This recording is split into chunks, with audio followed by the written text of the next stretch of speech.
Hola, ¿cómo estás? Quiero brindarte un gran y cariñoso saludo en el nombre del Señor Jesucristo y nuevamente muy contento de que seas parte del proyecto Lee tu Biblia.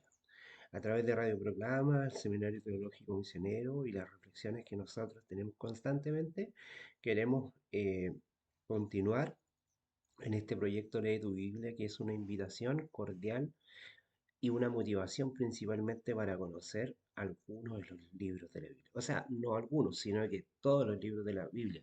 Cada uno de estos capítulos, cada uno de estos mensajes tiene como objetivo presentar uno de los libros de la Biblia.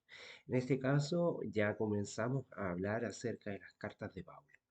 Eh, Pudimos presentar ya los evangelios, los cuatro evangelios, los cuatro evangelistas, hablamos sobre los romanos, sobre el libro de los Hechos, primera y segunda de Corintios, y queremos continuar con Gálatas. Eh, para comenzar, la carta fue dirigida a las iglesias o a las iglesias, más claramente que se encontraban en Galacia. No se sabe si estas iglesias estaban en el norte de Galacia, en ciudades como Tabión, Pésino o Encira, hoy día llamada Angora, o en el sur, en Antioquía, Iconio, Listra, Derbe y otras ciudades. La primera opinión que se da del nombre de la teoría de la Galacia del Norte y a la segunda teoría de la Galacia del Sur. El tema de estas dos teorías se trata detenidamente en las dos notas adicionales de Hechos 16. Ahí podemos tener un contexto para mirar con mayor propiedad lo que el apóstol estaba señalando. El nombre Galacia se debe a las tribus de los galos que invadieron el Asia Menor alrededor del año 278 y se establecieron en la parte norte de lo que en el año 25 a.C. se transformó en una provincia romana de Galacia.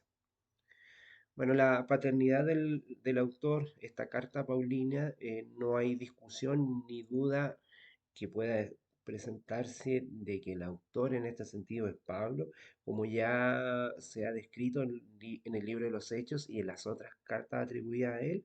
Los escritos dan claridad y fundamento de que esta carta provenía de su propia mano y seguramente lo más probable es que haya tenido algún secretario, algún escribano que pudo colaborar en esta difusión. Pero no quiero compartir más elementos de lo que podemos tener en este momento, sin antes invitarnos a que la presencia del Espíritu Santo pueda ser la invitación real. Nosotros como reflexiones de la Iglesia Bautista del Séptimo Día tratamos de que en tu corazón pueda quedar el deseo, el interés de continuar en este proyecto. Lee tu Biblia, pero quien va a impactar verdaderamente en tu corazón es Cristo. Cristo por medio del Espíritu Santo que pueda hablar a tu corazón a través de las Escrituras. Es por eso que vamos a orar. Querido Padre Celestial, te damos las gracias infinitas porque tú, como Dios de amor, has dejado tu palabra, nos has dejado un guía, nos has dejado un mapa para poder conocer un poco más de ti. Tú fuiste quien nos buscaste, Señor. No, en ese sentido no tenemos duda. Nos buscaste, nos diste tu redención, regalaste la salvación a través de tu Hijo Jesucristo, pero sin embargo, conociendo que seguramente iba a haber un desvío de las escrituras, del mensaje y de ver realmente tu carácter reflejado en los cristianos, es que nos has dejado, Señor, señales claras a través de tu mensaje.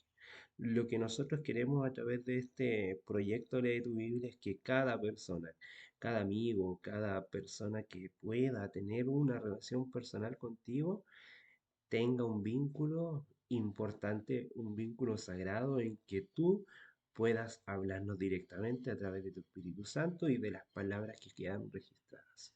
Señor, acompáñanos para que en este mensaje para los Gálatas pueda ser también un mensaje para nosotros mismos, Señor. y que a través del estudio de tu palabra, a través de la reflexión y a través de lo que el Espíritu Santo haga en nuestros corazones, podamos realmente vincularnos de la manera correcta en la cual tú quieres hablarnos, Señor. Todo lo dejamos en tus manos de amor, en el nombre de Cristo Jesús. Amén. Amén. Bueno, tal como te mencionaba, es interesante conocer estas cartas de Pablo. Pablo y Bernabé fundaron en su primer viaje hacia las iglesias de Antioquía, de Pisidia, Iconio, Listra y Derbe. Eso lo podemos ver en el libro de Hechos, en el capítulo 13, el capítulo 14, alrededor de los años 45 al 47 aproximadamente. Después de volver a Antioquía, fueron enviados a Jerusalén con la pregunta que si se debía imponer a los gentiles convertidos al cristianismo ciertas prácticas, ciertos ritos, ciertas ceremonias, que tú ya sabes lo que pasó con los judaizantes, ¿cierto? Este concilio de Jerusalén, que nosotros todos conocemos, que se desarrolló en Hechos 15, nos da esta pronunciación. Esto fue aproximadamente en el año 49. De aquí en adelante Pablo comenzó un segundo viaje misionero, poco después de ese concilio acompañado por Silas ya en esta oportunidad. La primera vez fue con Bernabé, la segunda vez fue con Silas. Visitaron de nuevo las iglesias que estaban en el sur de Galacia y que Pablo había organizado en su primer viaje. Había organizado tres de las cuatro que se mencionan específicamente, Derbe, Listra y Iconio. Eh, y después llegaron al Evangelio Frigia y a Galacia propiamente tal. Lo que sostienen la teoría que Galacia del Norte, en este sentido, tomando el capítulo de 16 de hecho, hacen notar en ese sentido que después de la visita de Derbe y Listra, pasaron por un lugar que Lucas llama la provincia de Galacia. Eso es uno de los antecedentes.